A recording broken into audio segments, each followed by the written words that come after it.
زين النبيين بحبيبه المصطفى ومن على المؤمنين بنبيه المجتبى الصلاة والسلام على سيدنا ومولانا محمد خير الورى وعلى آله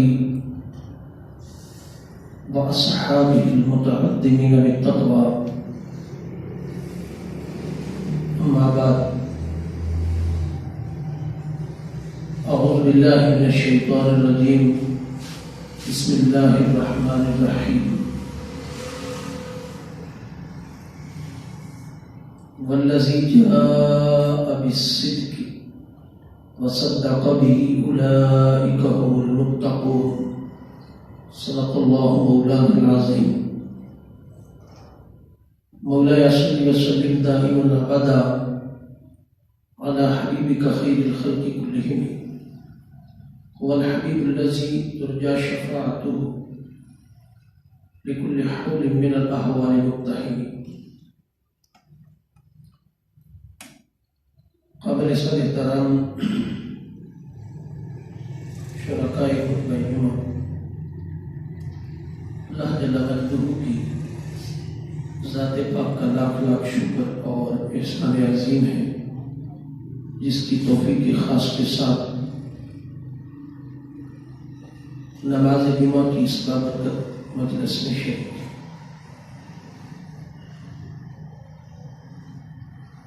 اللہ رب العزت ہماری اس حاضری کو نماز جمعہ کے سجدوں اپنی بارگاہ میں شرف قبولیت عطا فرمائے۔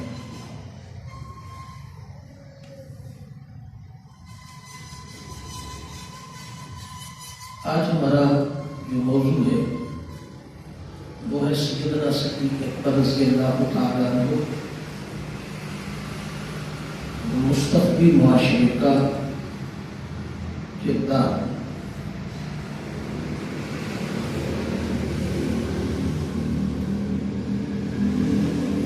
خلیفہ بلا فصل سیدنا صدیق اکبر رضی اللہ تعالیٰ عنہ خلیفہ اول ہے۔ یہ بات ذہن نشین رکھنی چاہیے کہ دو قسم کے عوامل عقائد جہاں علیہ تحیات و ثناء کی سے امت کو میسر ہے۔ ایک تھی امامت اور ایک تھی خلافت۔ امامت وہ حکمن جانشین مقرر کیا جاتا ہے اور اپنی منشا کے مطابق جس کو مقرر کرتے ہیں، اور وہ اکثر و بیشتر روحانی طور پر جو معاملات ہوتے ہیں امامت کے، وہ سارے کے سارے اس کے پاس سپرد ہوتے ہیں۔ اس منصب کے مطابق اور اس منصب کے قابل جن کو آقا علیہ السلام نے متعین فرمایا وہ حضرت امام علی علیہ السلام تھے۔ آپ نے اپنی حیات طیبہ کے اندر ان کو مقرر فرما دیا۔ دوسرے نمبر پر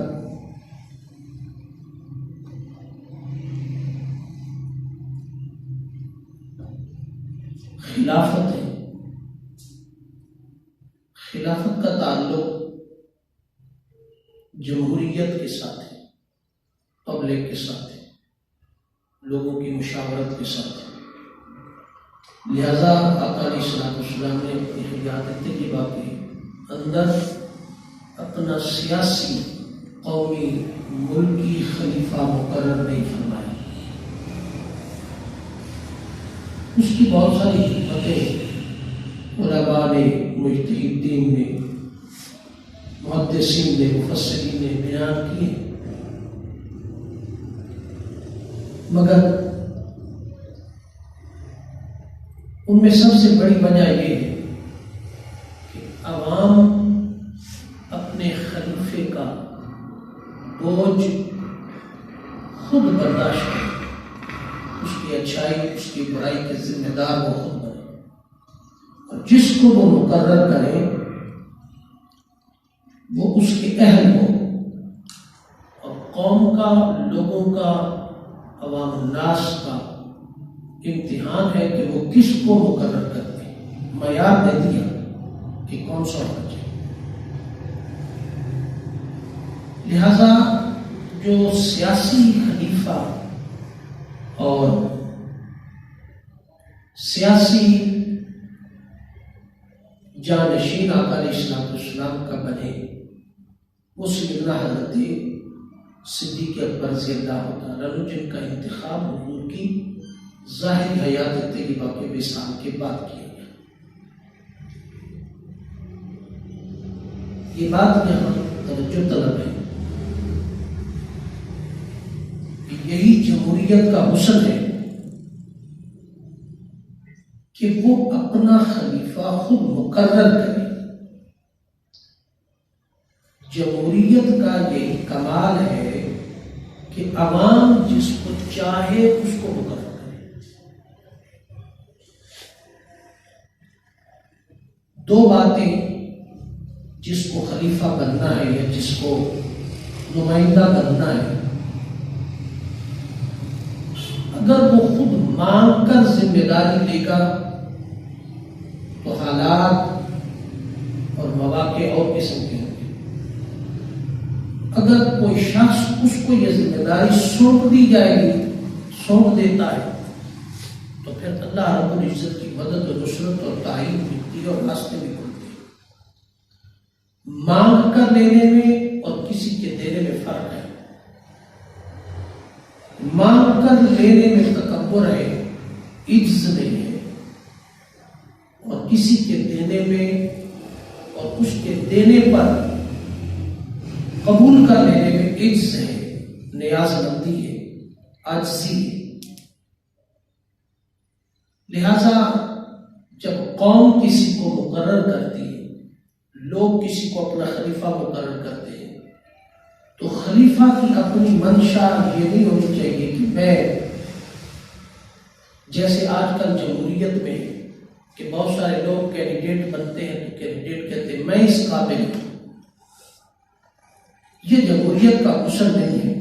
جمہوریت کا حسن یہ ہے کہ اس کی کوالٹیز، اس کا معیار ریاست مقرر کر دے، اور ہر کسی کا کردار قوم کے سامنے، ہر کسی کا کردار قوم کے سامنے، اس کے لیے، اس کردار کے اظہار کے لیے ایک فورم ہوتا ہے۔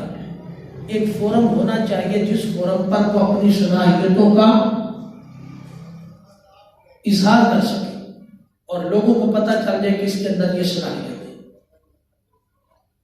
اگر قوم مجھے منتخب کرتی ہے تو میں اللہ اور اس کے رسول صلی اللہ علیہ وسلم کی مدد اور نصرت اور تائید کے ساتھ اپنی مقاصد ریاست پورے کروں۔ سو اس میں اللہ کی مدد اور نصرت ہے، تائید ہے۔ مانگ کر کے تڑپنا کہ یہ مجھے ملے اور اس کے لیے کرپشن کرنا اور کرپشن کر کے لوگوں کو خریدنا اور خرید کر کے منتخب ہونا، یہ جمہوریت کا حسن نہیں ہے۔ خلافت سے کچھ لوگوں نے بادشاہت تصور کر لی اور کہا کہ شاید خلیفہ مقرر کیا جاتا ہے کسی کے کہنے سے، جانشین، اولاد در اولاد، نسل در نسل۔ ایسا نہیں ہے۔ اگر ایسا کرنا ہوتا تو آقا علیہ السلام سے سیدنا صدیق اکبر رضی اللہ تعالیٰ عنہ کو اپنی حیات کے بعد، حیات کے اندر ہی اس کو خلیفہ متعین فرما دیتے کہ میرے بعد امور سلطنت کو نبھانے کے لیے سیدنا صدیق اکبر رضی اللہ۔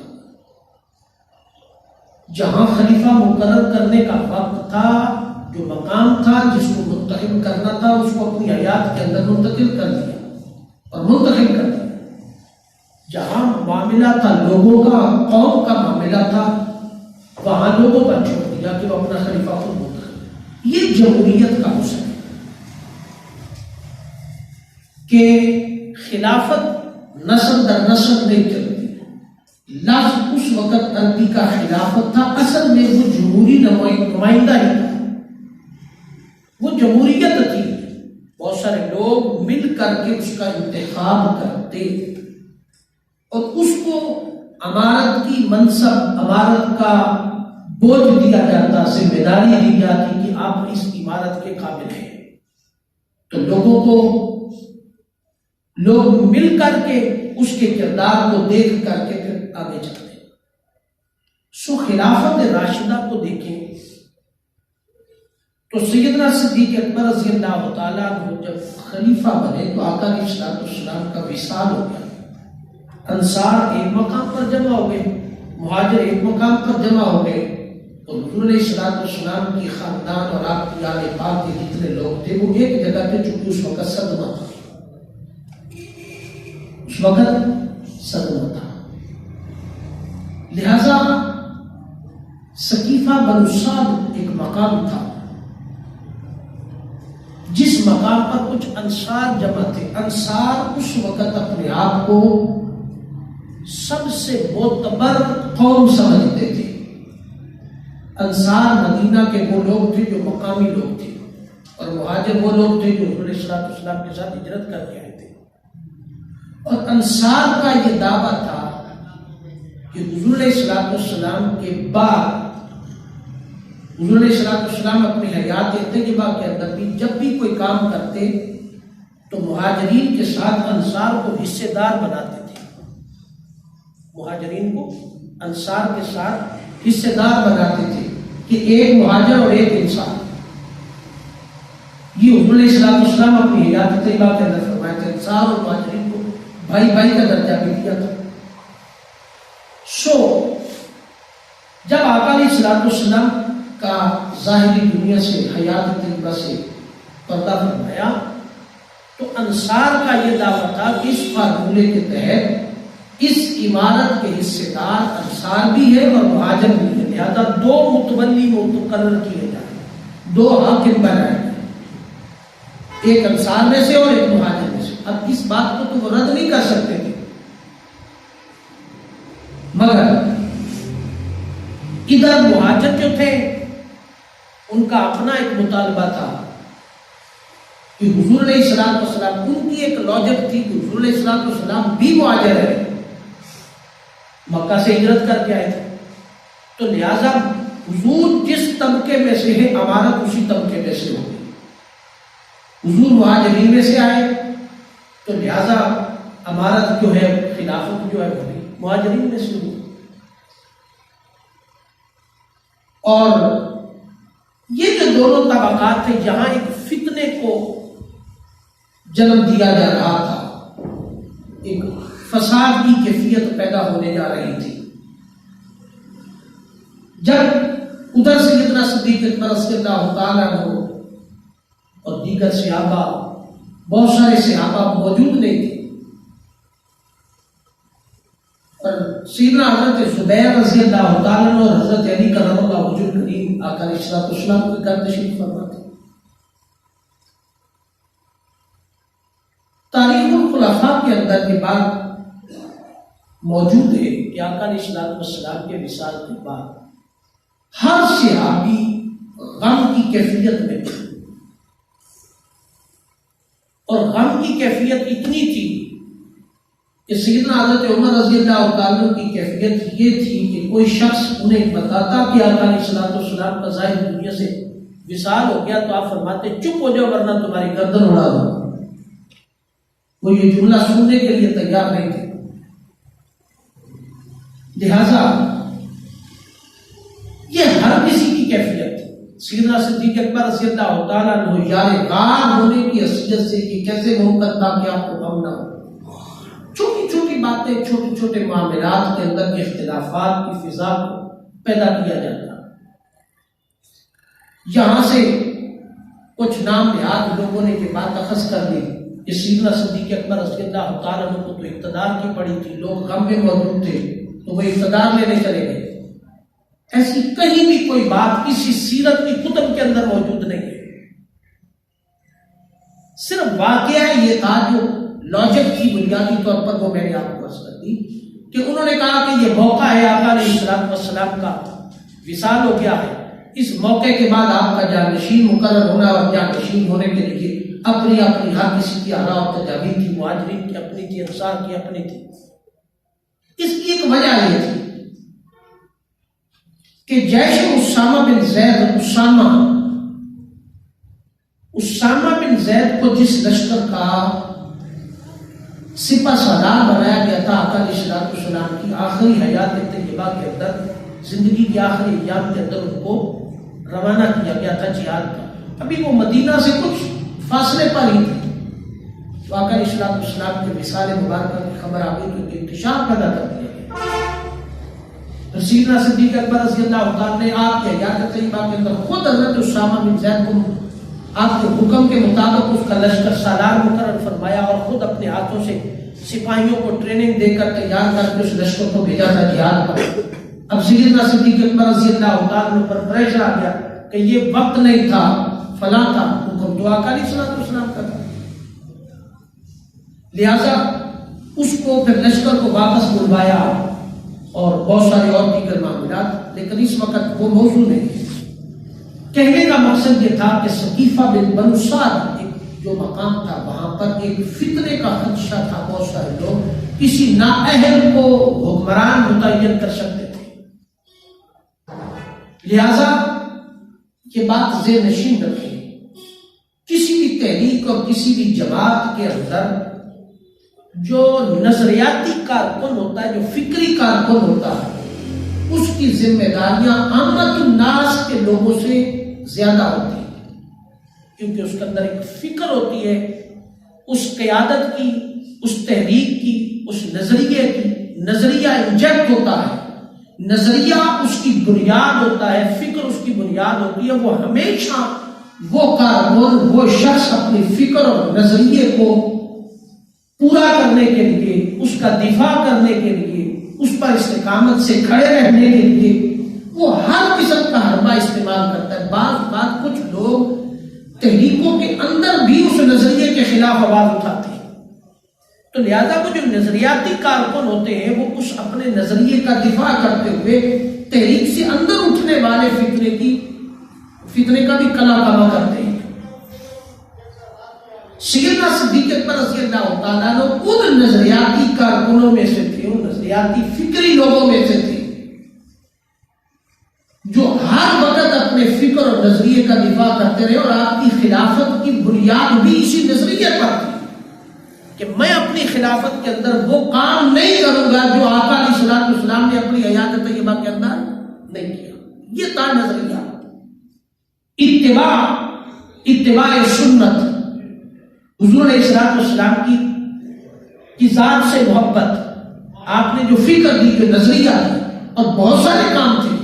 اور پھر اپنی خلافت کے منصب پر آنے سے پہلا کام جیش اسامہ کو بھیجنا. اسامہ بن زید کو اسی طرح سپہ سالار. کیوں؟ بہت سارے لوگوں نے کہا کہ یہ وقت متعین نہیں ہے، بہت جلدی کر رہے ہیں. میرے آقا نے فرمایا اپنی حیات طیبہ کے اندر آقا نے بھیجا تھا، میں اس سے انکار نہیں کر سکتا. اور بہت سارے معاملات تھے. اگر ہم اس ٹاپک کی طرف گئے تو اصل جو بات میں سمجھانا چاہتا ہوں اس کی طرف رہ جائیں گے. بہت سارے کام تھے ایسے جو سیدنا صدیق اکبر رضی اللہ عنہ نے اپنی حیات طیبہ کے اندر وہ نہیں کیے جو آقا علیہ السلام نے اپنی حیات طیبہ کے اندر نہیں کیے. قرآن پاک کی طباعت کا معاملہ، قرآن پاک کی طباعت کا معاملہ حضور کے زمانے کے اندر مدون ہو گیا تھا، لکھا جا چکا تھا، مگر طباعت نہیں ہو سکی تھی، چھپ نہیں سکا تھا. اس کو کتابی صورت میں ایک مقام پر ایک کتاب کی صورت میں جمع نہیں کیا، مدون ضرور ہو گیا تھا. تو جب مسئلہ ارتداد شروع ہوا، ختم نبوت کا معاملہ جب شروع ہوا تو 700 صحابہ شہید ہو گئے. 700 صحابہ شہید ہو گئے اور سارے کے سارے حافظ قرآن تھے.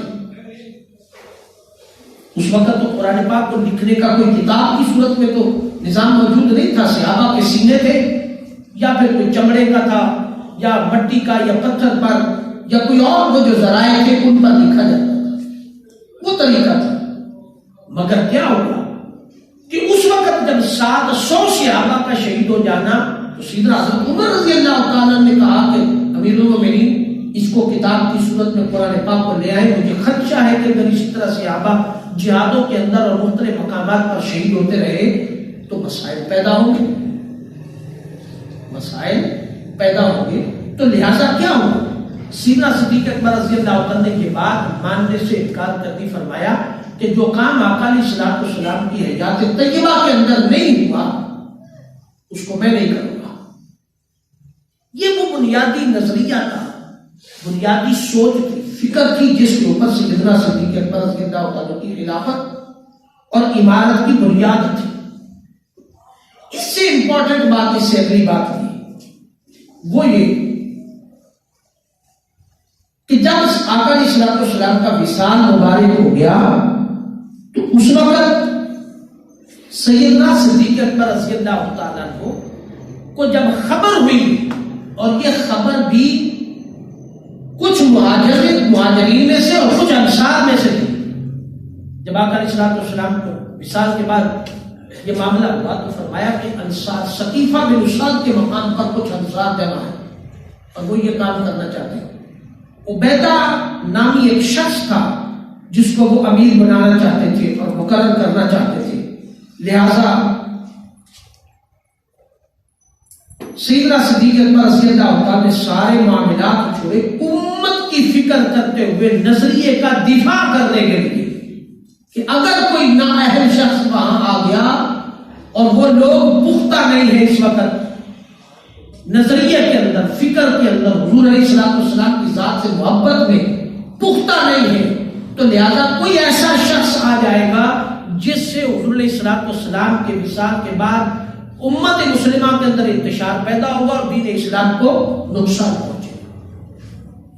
لہذا اس نظریے کے دفاع کے لیے کیا کیا کہ سیدنا صدیق اکبر رضی اللہ تعالیٰ نے وہاں سے نکلے، آپ نے فرمایا کہ آپ کے غم میں نڈھال ضرور ہے، پریشان ہوں، مگر اس غم سے زیادہ اہمیت ہے کہ حضور کے دین کا دفاع کیا جائے،